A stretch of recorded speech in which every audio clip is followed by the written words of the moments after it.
नमस्कार दोस्तों, स्वागत है आपका प्रीलिम्स टारगेट बैच में। आज की वीडियो में हम संवैधानिक संस्थाओं को देखेंगे और यह समझेंगे कि उनसे संबंधित प्रावधान क्या है। हम एक साथ उन संवैधानिक संस्थाओं को देखेंगे जिनमें सबसे ज्यादा कंफ्यूजन होता है और कंफ्यूजन के जो एरिया है उनको भी हम ठीक से देखने का प्रयास करेंगे। यूपीएससी प्रीलिम्स में, यूपी पीसीएस के प्रीलिम्स में और आरओ जो परीक्षा होने वाली है उसके प्रीलिम्स में संवैधानिक संस्थाओं से सवाल हर बार आते हैं। और अगर आपने यह वीडियो ठीक से देखा है तो संवैधानिक संस्थाओं से संबंधित अगर कोई प्रश्न आता है तो इस बात की पूरी संभावना है कि आप उसको बहुत आसानी के साथ अटेम्प्ट कर सकते हैं। मैंने ये पूरी कोशिश की है कि जहां जहां डाउट सबसे ज्यादा होता है उन चीजों को विशेष रूप से हम देख लें। तो मैं अनुपम तिवारी स्वागत करता हूं आपका प्रीलिम्स टारगेट बैच में। आइए देखते हैं संवैधानिक संस्थाओं को। सबसे पहले हमको यह समझना होगा कि संवैधानिक संस्थाएं हैं क्या। तो भारत के संदर्भ में जब हम संवैधानिक संस्थाओं को देखते हैं तो कुछ चीजें हमें ध्यान रखनी चाहिए। जितनी भी संवैधानिक संस्थाएं हैं उनका उल्लेख हमें संविधान में मिलेगा। संवैधानिक संस्थाएं उन्हीं संस्थाओं को कहा जाएगा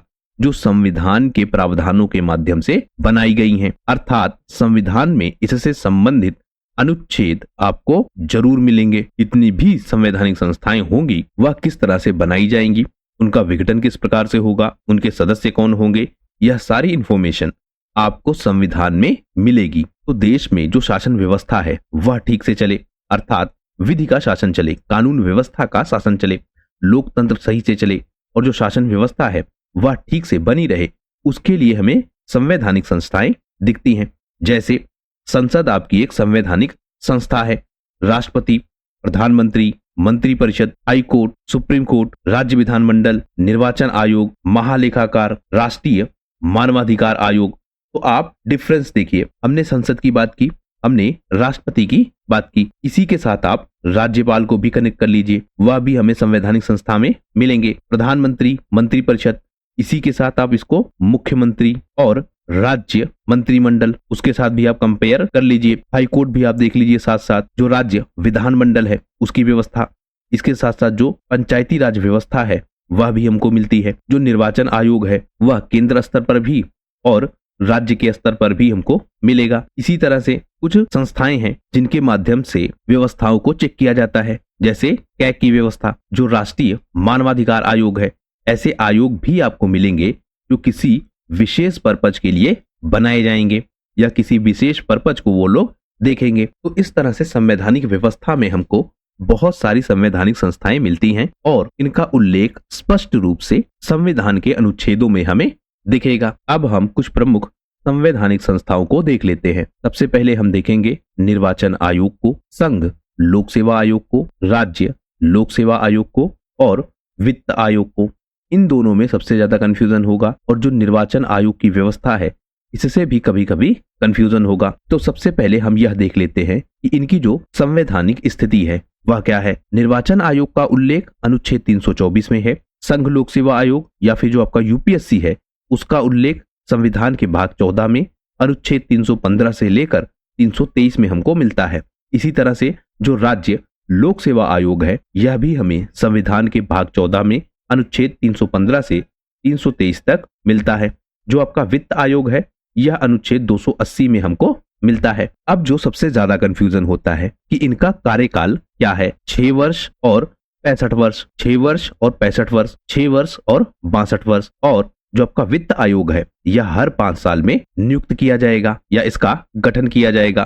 तो निर्वाचन आयोग का कार्यकाल 6 वर्ष या 65 वर्ष, संघ लोक सेवा आयोग का 6 वर्ष या 65 वर्ष, राज्य लोक सेवा आयोग का 6 वर्ष या 62 वर्ष। अब इनमें क्या अंतर है?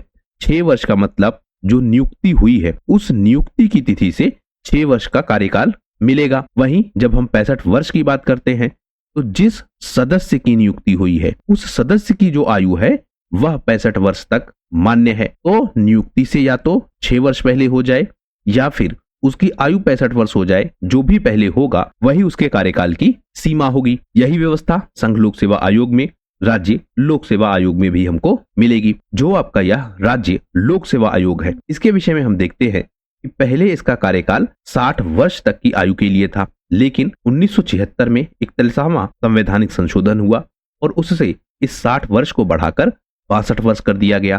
तो अब जो आपका राज्य लोक सेवा आयोग है इसका कार्यकाल हमको 62 वर्ष तक मिलेगा। इनका गठन किस प्रकार से होता है वह हम देख लेते हैं। तो जो आपका निर्वाचन आयोग है इसका गठन होगा राष्ट्रपति के द्वारा। तो राष्ट्रपति मुख्य निर्वाचन आयुक्त और जो सहायक निर्वाचन आयुक्त है उनकी नियुक्ति करता है। इसी तरह से राष्ट्रपति नियुक्ति करेगा प्रादेशिक आयुक्तों की, और इन प्रादेशिक आयुक्तों की नियुक्ति निर्वाचन आयोग के सलाह के बेसिस पर होगा। उसके बाद जो उप निर्वाचन आयुक्त नियुक्त होंगे वह मुख्यतः हमको मिलेंगे सिविल सर्विसेज से लोग। तो राष्ट्रपति मुख्यतः नियुक्ति करेगा और सलाह लेगा जब यह प्रादेशिक आयुक्तों की नियुक्ति करेगा, और सलाह किससे लेगा? निर्वाचन आयोग से। इसी तरह जब हम देखते हैं संघ लोक सेवा आयोग को, तो इसमें हमें एक अध्यक्ष मिलेगा और उसकी नियुक्ति भी राष्ट्रपति ही करेगा। लेकिन इसमें एक प्रावधान हमको और दिखता है कि जो आयोग है, कौन सा? संघ लोक सेवा आयोग, इसके जो आधे सदस्य हैं उनके पास कम से कम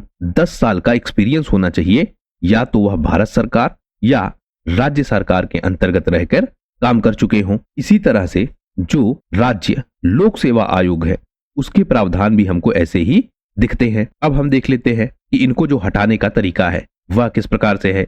मतलब यदि इनके सदस्यों को या इनके अध्यक्ष को हटाना है तो उसके प्रावधान हमें क्या दिखते हैं। जब हम बात करते हैं निर्वाचन आयोग की, तो जो निर्वाचन आयोग के अध्यक्ष है या जो सदस्य है उनको किस प्रकार से हटाया जा सकता है, तो उसमें हम देखते हैं कि जैसे प्रोविजंस हैं सुप्रीम कोर्ट के न्यायाधीश को हटाने का, मतलब जो सुप्रीम कोर्ट का जज है उसको हटाने के लिए जो प्रावधान है उसी प्रावधान के माध्यम से निर्वाचन आयोग के अध्यक्ष या सदस्य को हटाया जा सकता है। प्रावधान क्या है? दोनों सदनों में विशेष बहुमत से बिल पारित होना होगा और उसके बाद राष्ट्रपति इनको हटाएंगे।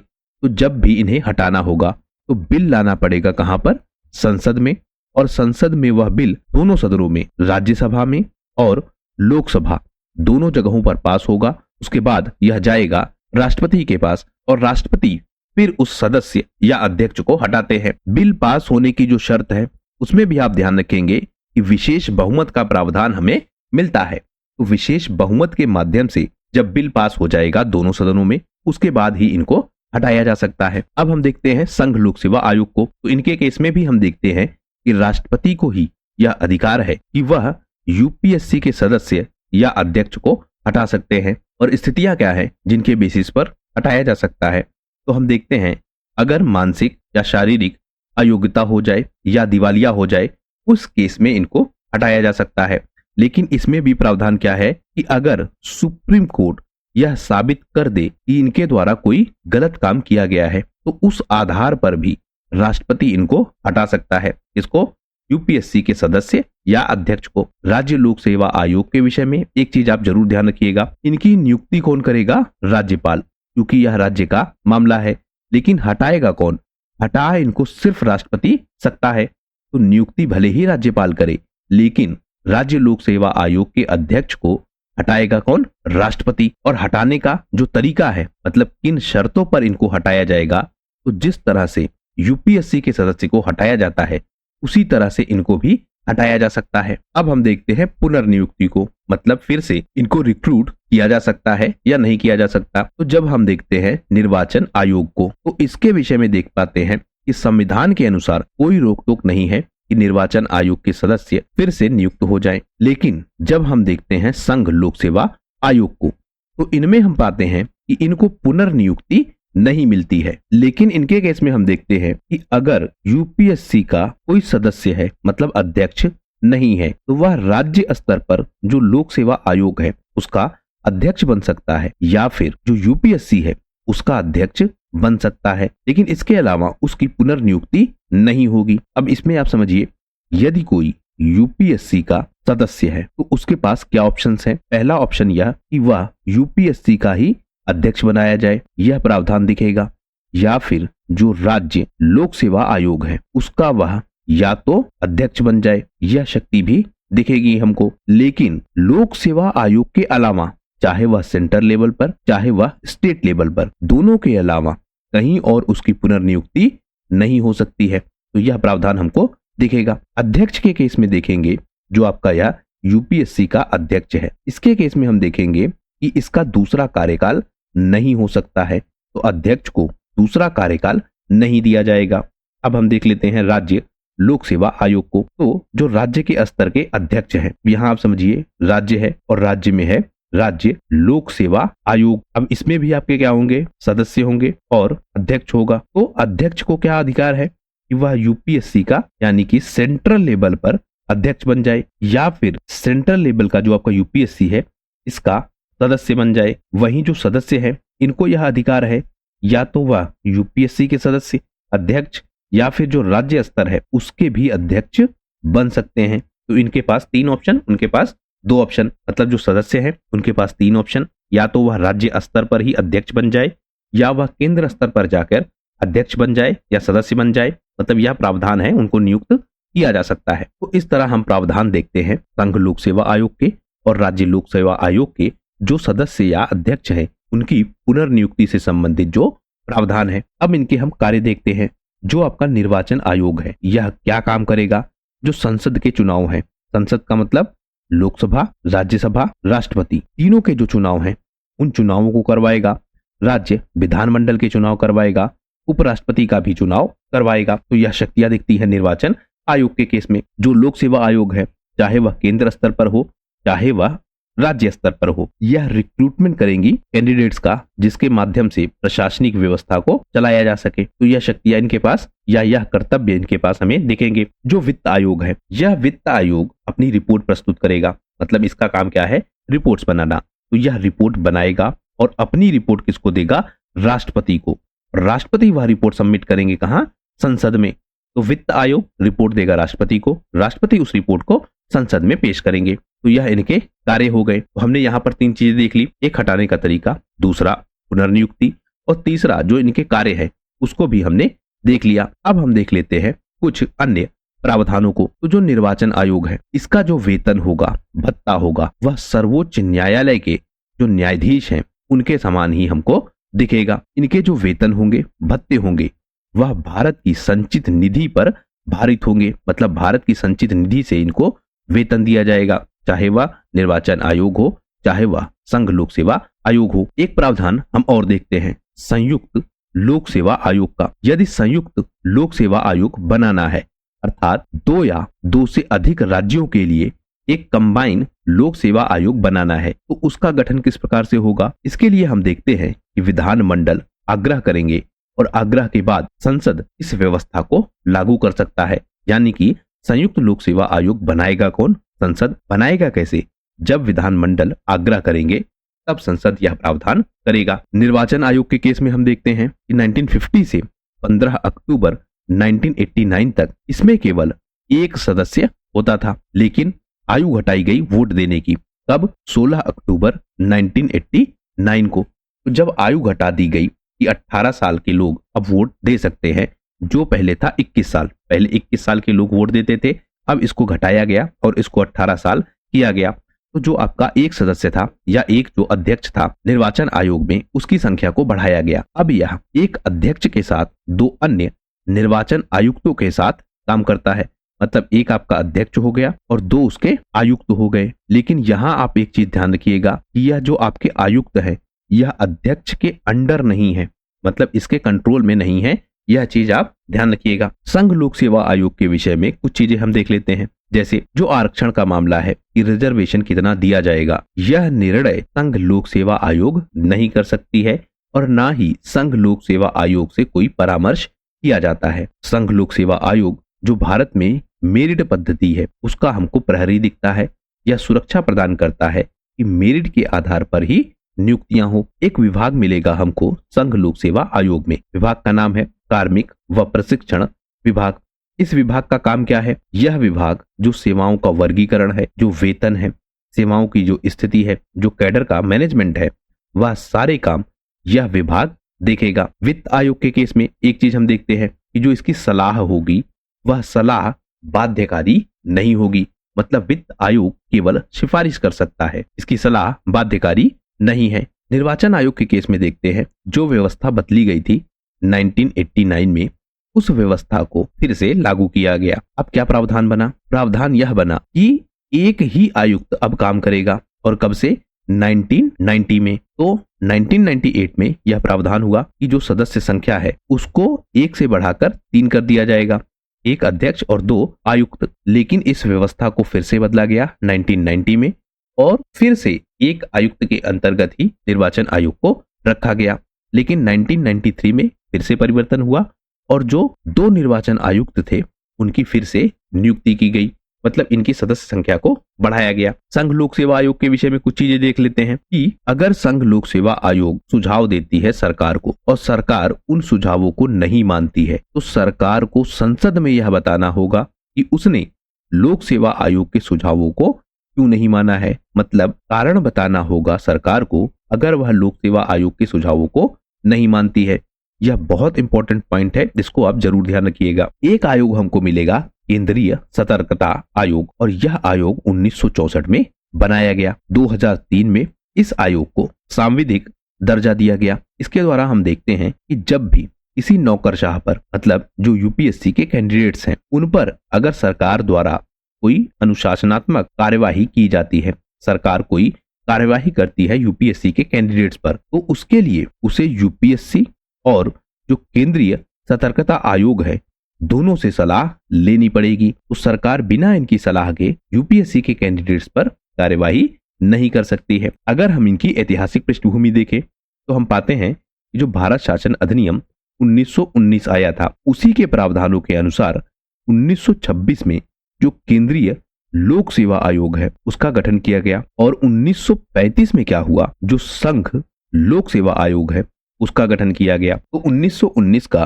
जो भारत शासन अधिनियम था, चेम्सफोर्ड रिफॉर्म, उसके माध्यम से यह प्रावधान आया कि एक केंद्रीय लोक सेवा आयोग बनाया जाए और उसी के द्वारा 1926 में एक केंद्रीय लोक सेवा आयोग बनाया गया। फिर उसमें परिवर्तन हुआ और परिवर्तन के साथ क्या हुआ, 1935 में आपका संघ लोक सेवा आयोग बनाया गया और इसी के साथ राज्य या प्रांतीय लोक सेवा आयोग का भी गठन किया गया।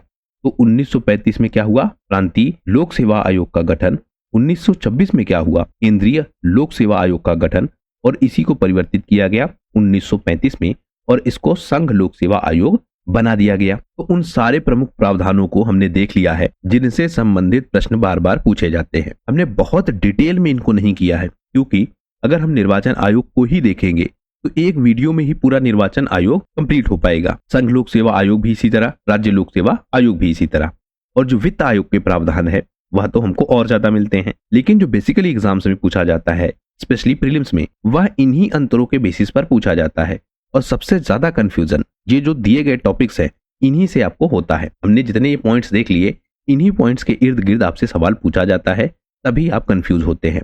अगर इनके बाहर पूछा जाएगा तो वह सामान्य से होंगे और उनको आप आसानी के साथ आंसर कर पाएंगे। अब हम देखते हैं अनुसूचित जातियों के लिए राष्ट्रीय आयोग, अनुसूचित जनजातियों के लिए राष्ट्रीय आयोग, भाषाई अल्पसंख्यकों के लिए जो विशेष अधिकारी का प्रावधान है उनको हम देख लेते हैं। सबसे पहले आपको यह देखना होगा कि पहले जो आपका यह अनुसूचित जाति आयोग है या अनुसूचित जातियों के लिए जो राष्ट्रीय आयोग है और जो अनुसूचित जनजातियों के लिए है, यह दोनों पहले एक थे। इनको अलग किया गया और एक अलग प्रावधान जोड़ा गया अनुच्छेद 338 ए में और उस प्रावधान के माध्यम से जो अनुसूचित जनजाति राष्ट्रीय आयोग है उसका गठन किया गया। तो पहले दोनों एक आयोग थे, बाद में इनमें विभाजन हुआ। तो इनका जो संवैधानिक प्रावधान है वह देखें तो जो अनुसूचित जातियों के लिए है वह अनुच्छेद 338 में और जो अनुसूचित जनजातियों के लिए है वह अनुच्छेद 338 ए में हमको मिलेगा। वहीं जब हम देखते हैं भाषाई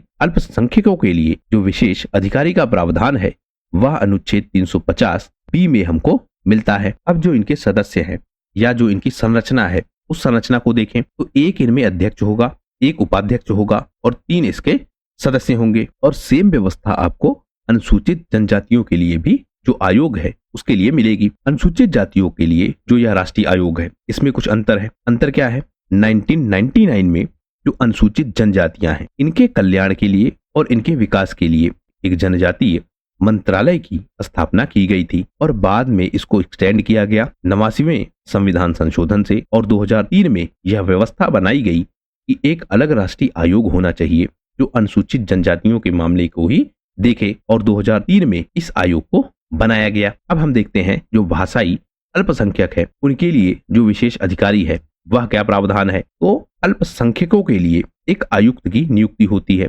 जो इनसे संबंधित मामलों को देखता है। इसमें एक खास चीज आप ध्यान रखेंगे इसका जो मुख्यालय है वह मुख्यालय है इलाहाबाद में। वहीं बेलगाम, चेन्नई और कोलकाता, इन 3 जगहों पर इनके क्षेत्रीय कार्यालय है। अल्पसंख्यकों के लिए जो यह अधिकारी है उसकी नियुक्ति कौन करेगा?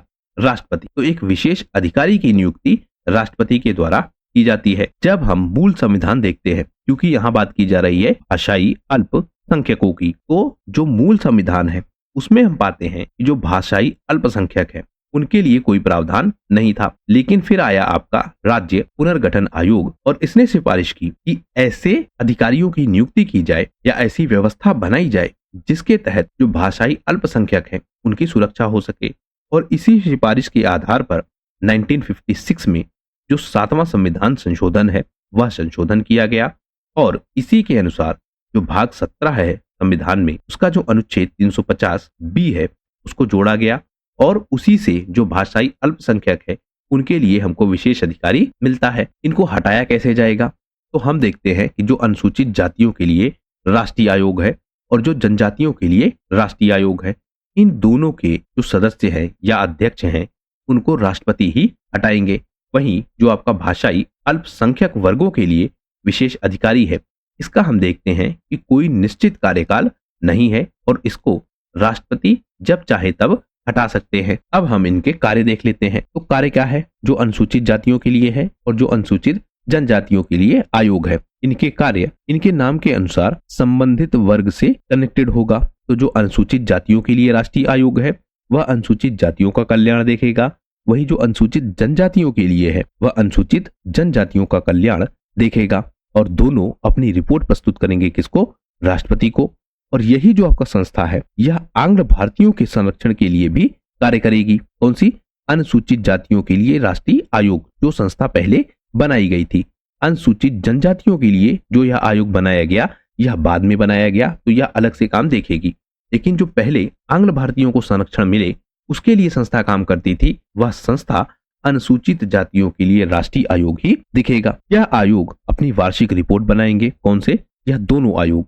तो यह दोनों आयोग अपनी वार्षिक रिपोर्ट बनाएंगे, रिपोर्ट को राष्ट्रपति को सौंपेंगे और राष्ट्रपति अगर आवश्यकता होगी तो जो संबंधित राज्य होंगे उस रिपोर्ट से संबंधित उस राज्य के राज्यपालों को भी भेजेंगे और राज्यपाल फिर उस रिपोर्ट को राज्य विधानमंडल में प्रस्तुत करेंगे। तो एक क्रम है, उसको आप जरूर ध्यान रखिएगा। रिपोर्ट यह सबमिट करेंगे राष्ट्रपति को, राष्ट्रपति संसद में पेश कर सकते हैं। अगर किसी राज्य का मुद्दा है या किसी राज्य के किसी विषय पर कंसर्न रेज किया गया है तो राष्ट्रपति इस रिपोर्ट को भेजेंगे राज्यपाल के पास और राज्यपाल उस रिपोर्ट को राज्य विधानमंडल में रखेंगे। 1978 में सरकार ने एक संकल्प के माध्यम से अनुसूचित जातियों एवं अनुसूचित जनजातियों के लिए एक गैर सांविधिक और बहुसदस्यीय आयोग की स्थापना की थी और इसी के साथ जो अनुसूचित जाति एवं जनजाति आयुक्त है उसका कार्यालय भी अस्तित्व में आया था। तो 1978 में सरकार ने यह प्रयास किया, किसके माध्यम से? संकल्प के माध्यम से, मतलब संवैधानिक प्रावधान नहीं है, उस प्रावधान के माध्यम से एक बहुसदस्यीय आयोग की स्थापना की और यह आयोग सहायता करेगा अनुसूचित जनजातियों और अनुसूचित जातियों से संबंधित मुद्दों पर या फिर उनसे संबंधित जो कोई कंसर्न एरिया है उनमें यह सरकार की सहायता करेगा। एक चीज आप और ध्यान रखिए जिसकी चर्चा अभी हमने पीछे की कि 2003 में 89th कॉन्स्टिट्यूशनल अमेंडमेंट हुआ और उसी के माध्यम से 2 अलग अलग आयोग बनाए गए। अब हम देख लेते हैं भारत के नियंत्रक एवं महालेखा परीक्षक को, भारत के महान्यायवादी को और राज्य के महाधिवक्ता को। यहाँ पर भी आप सबसे ज्यादा कंफ्यूज होते हैं। सबसे पहले आप यह देखिए कि संवैधानिक प्रावधान क्या है। अनुच्छेद 148 में मिलेगा आपको कैग, अनुच्छेद 76 में मिलेगा महान्यायवादी, अनुच्छेद 165 में मिलेगा राज्य का महाधिवक्ता। तो तीनों से संबंधित अनुच्छेद हमको दिख रहे हैं। जो आपका कैग होगा इसका एक निश्चित कार्यकाल है, 6 वर्ष या 65 वर्ष, मतलब 6 साल का कार्यकाल, या जो कैग है उसकी आयु 65 वर्ष हो जाए, यह हमको सीमा देखेगी। लेकिन जब हम देखते हैं महान्यायवादी को और राज्य के महाधिवक्ता को, उस केस में हम पाते हैं कि महान्यायवादी राष्ट्रपति के प्रसाद पर्यंत और जो राज्य का महाधिवक्ता है यह राज्यपाल के प्रसाद पर्यंत या इनकी इच्छा पर बना रहता है अपने पद पर। जब यह चाहते हैं तो इनको हटा सकते हैं। गठन कैसे होगा? तो राष्ट्रपति नियुक्ति करेंगे किसकी? कैग की एक समिति की सिफारिश पर। वहीं जब हम देखते हैं महान्यायवादी को, तो इसकी नियुक्ति भी कौन करेगा? राष्ट्रपति। और उसके लिए लेकिन एक शर्त है। शर्त क्या है? कि जो महान्यायवादी बनेगा उसके पास जो सुप्रीम कोर्ट है, उस सुप्रीम कोर्ट में न्यायाधीश बनने की योग्यता हो। अब इसका मतलब क्या है? उसके पास कम से कम 10 साल का अनुभव होना चाहिए बतौर वकील। कहां पर? हाई कोर्ट में या फिर सुप्रीम कोर्ट में, तभी वह भारत का महान्यायवादी बन सकता है। इसी तरह से जो राज्य का महाधिवक्ता है, इसके पास हाई कोर्ट का न्यायाधीश बनने की योग्यता हो। अब हम देख लेते हैं इनके कार्य क्या है। तो जब हम देखते हैं कैग को, तो कैग क्या करता है? लेखा परीक्षक का काम करता है, मतलब ऑडिटिंग का काम करता है, और यह संसद का एजेंट होता है। कौन? कैग। यह प्रश्न पूछा गया है कई बार। संसद का एजेंट है कौन? कैग। और संसद के प्रति ही यह जिम्मेदार है, मतलब नियुक्ति राष्ट्रपति करते हैं पर जिम्मेदार है किसके प्रति? संसद के प्रति। यह 3 तरह के लेखा परीक्षक करेगा और उस पर अपनी रिपोर्ट सौंपेगा। पहला, विनियोग लेखाओं पर लेखा परीक्षक, वित्त लेखाओं पर लेखा परीक्षक और सरकारी उपक्रमों का लेखा परीक्षा। तो 3 तरह की रिपोर्ट यह सबमिट करेगा। वित्त से संबंधित मुद्दे, विनियोग से संबंधित मुद्दे और जो सरकारी उपक्रम है उनसे संबंधित मुद्दे जो हैं उनकी रिपोर्ट यह प्रस्तुत करेगा। लेकिन मुद्दों का मतलब अकाउंटिंग से संबंधित। जब मामला आएगा केंद्र सरकार का, तो केंद्र सरकार के जो लेखे हैं उनसे संबंधित जो रिपोर्ट है वह रिपोर्ट देगा राष्ट्रपति को। और यह प्रावधान कहाँ है? अनुच्छेद 151 में। तो यह राष्ट्रपति को अपनी रिपोर्ट सौंपता है। यह चीज आप ध्यान रखिएगा। 3 तरह के लेखा परीक्षा का कार्य करता है। बेसिकली जो आपका कैग होता है, यह लेखा परीक्षा तब करता है जब इसको जिम्मेदारी सौंपी जाती है। तो खर्च होने के बाद कैग ऑडिटिंग का काम करता है। अब हम देख लेते हैं महान्यायवादी को। तो इसके प्रावधान अनुच्छेद 143 में हमको मिलते हैं। जो आपका महान्यायवादी है, यह सुप्रीम कोर्ट में भारत सरकार की तरफ से पेश होगा। मतलब अगर कोई मुद्दा है भारत सरकार के खिलाफ, तो भारत सरकार की तरफ से यह सुप्रीम कोर्ट में पेश होगा। इसीलिए हम देखते हैं कि इसको सामान्य व्यक्तियों के जो केस है उन केसेस को लेने से रोका जाता है। तो प्रावधान यह है कि जब तक सरकार की अनुमति ना हो तब तक यह किसी आपराधिक मामले में किसी व्यक्ति का बचाव नहीं कर सकता है। तो एक तरह से यह भारत सरकार के लिए कोर्ट में केस लड़ता है और यह किसी सामान्य व्यक्ति का केस नहीं लड़ सकता जब तक सरकार इसको अनुमति ना दे। अब इसमें आपको मिलेगा क्या? महाधिवक्ता और अपर महाधिवक्ता। राज्य स्तर का अलग है, वह राज्य स्तर पर काम देखेगा। वहीं जो आपका केंद्र स्तर पर है वह क्या काम करेगा? जो महान्यायवादी है उसकी यह सहायता करेगा। तो एक तरह से उसके सहायक है। अब कुछ अन्य प्रावधान भी हम देख लेते हैं। सबसे पहले हम देखेंगे अनुच्छेद 149 को। इसमें यह प्रावधान है कि जो आपकी संसद है उसको यह अधिकार है कि वह केंद्रीय स्तर पर, राज्य स्तर पर या किसी भी जो प्राधिकरण है या संस्था है उसके जो लेखा मामले हैं, मतलब जो उनके अकाउंटिंग से संबंधित मामले हैं, उन मामलों की देखरेख करे या उनकी ऑडिटिंग करवा सकती है। किसके माध्यम से? कैग के माध्यम से। तो संसद को यह अधिकार है कि वह केंद्रीय स्तर, राज्य स्तर, किसी भी अन्य प्रकार की जो संस्था है उसकी ऑडिटिंग करवा सकती है। एक हमको अधिनियम मिलेगा। अधिनियम है कब का? 1971 का। और इस अधिनियम के माध्यम से यह प्रावधान मिलता है कि जो आपके महालेखा परीक्षक हैं वह किस प्रकार से काम करेंगे। तो उनके जो कर्तव्य हैं, उनकी जो शक्तियां हैं, सेवा शर्तें हैं, वह सब कुछ इस अधिनियम में लिखी गई हैं। इसी अधिनियम के प्रावधानों का इस्तेमाल किया गया। कब? 1976 में। और केंद्र सरकार ने क्या किया? जो लेखा परीक्षा है उस लेखा परीक्षा में से जो लेखा है उसको अलग किया गया। अब यहां आप अंतर समझिए। एक है अकाउंटिंग करना, एक है अकाउंटिंग की ऑडिटिंग करना। तो जो अकाउंटिंग करने का काम है इसको समाप्त किया गया। अब जो ऑडिटिंग का काम है वही रखा गया किसके पास? महालेखा परीक्षक के पास। कैग के साथ हम यह भी देखते हैं कि अगर गुप्त लेखा किया गया है, मतलब कोई ऐसा प्रावधान दिखता है या कोई ऐसी अकाउंटिंग को अपनाया गया है जिसमें जो लेखा है या जो अकाउंटिंग है उसको गुप्त रखना है। गुप्त रखने का मतलब कि आम जनता के सामने उसको नहीं रखना है। अब ऐसे केसेस तब आते हैं जब सरकार किसी स्पेशल टास्क पर काम करती है।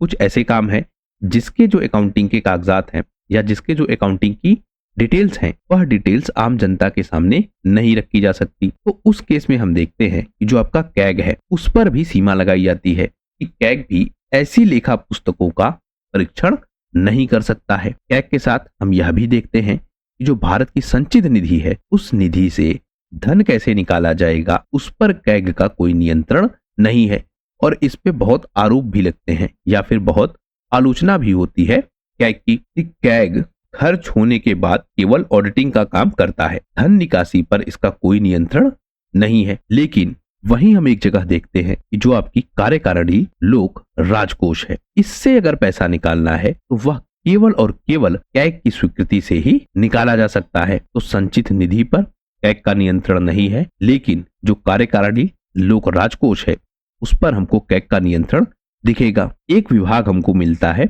लेखा परीक्षा बोर्ड या जिसे कहेंगे ऑडिट बोर्ड। इस बोर्ड की स्थापना की गई 1968 में और यह बोर्ड क्या है, यह विशेषज्ञों का समूह है। मतलब इस बोर्ड में विशेषज्ञ होंगे और वह विशेषज्ञ सहायता करेंगे किसकी, कैग की। तो कैग की सहायता के लिए 1968 में लेखा परीक्षा बोर्ड बनाया गया और यह बोर्ड कैग की मदद करेगा। तो इस तरह से वह सारी प्रमुख संस्थाएं हमने देख ली जो संविधान में दी गई हैं और जिनसे संबंधित प्रश्न बार बार परीक्षाओं में पूछे जाते हैं। आशा करता हूं इस वीडियो के माध्यम से आपकी तैयारी को काफी मदद मिलेगी। अगर वीडियो पसंद आया हो तो प्लीज शेयर कीजिए अपने दोस्तों के साथ, सब्सक्राइब कीजिए इस चैनल को।